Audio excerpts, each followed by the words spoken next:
but it also stressed us out a ton. Yeah, I was just put like, too much peak pressure on fertility, time to go. And then Arie, like, by the time I get to peak fertility, he's like, I can't do it anymore. I'm like, it's 20 days in a row. I don't want to get too personal, but you guys did say that you tried different things to get pregnant this time around.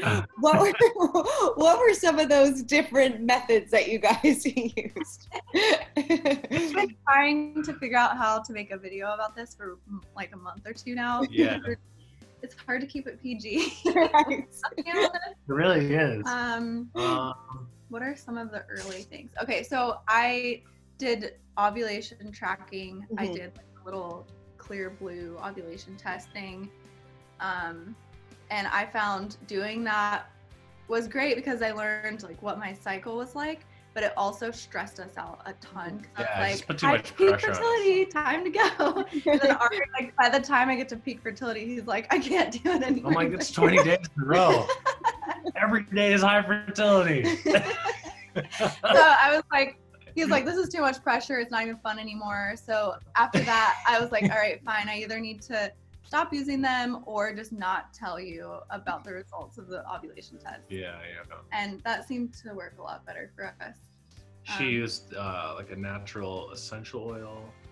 Yeah. So that was actually the thing I did the month that we got pregnant. I was not really believing in it because I don't really know a lot about essential oils.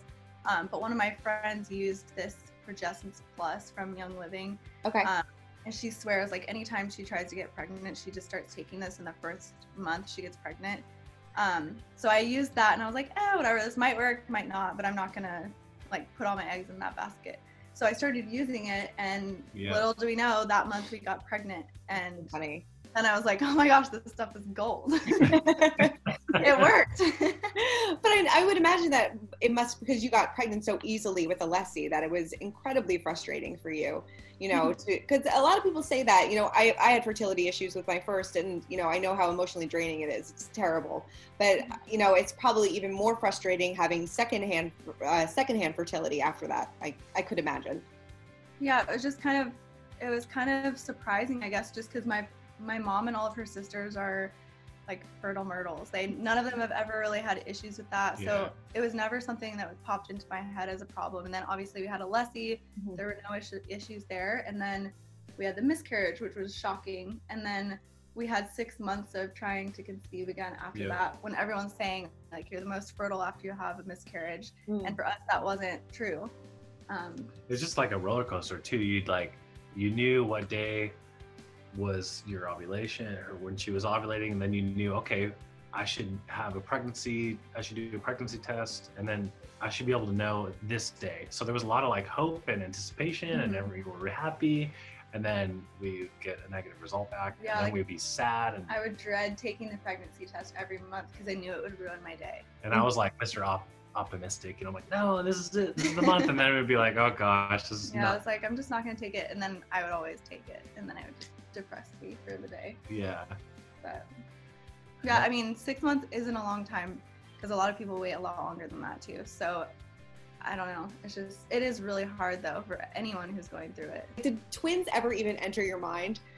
No. It's funny because I guess twins or fraternal twins run on the mother's side, and I never knew that I had twins on my side until after I found out I was having twins. And then my mom's like, oh yeah, I guess you do have some second cousins that are twins. I'm like, oh, thank you for telling me that.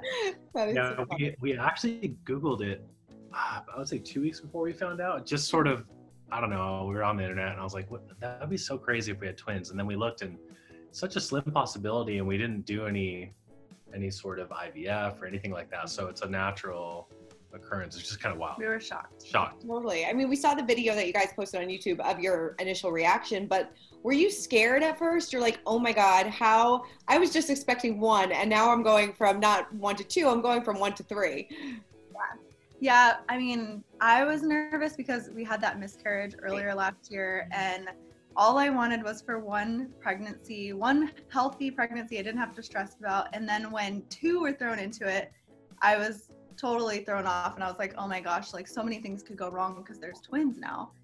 So that really scared me in the beginning, but we're at 18 weeks now. Yep. and we're doing great. So we're really happy. Yeah. I mean, like you said, I'm sure it was so stressful just dealing with the miscarriage after that. Were you nervous to even tell people at first because of everything that happened? You know, like what was kind of your mindset in that moment?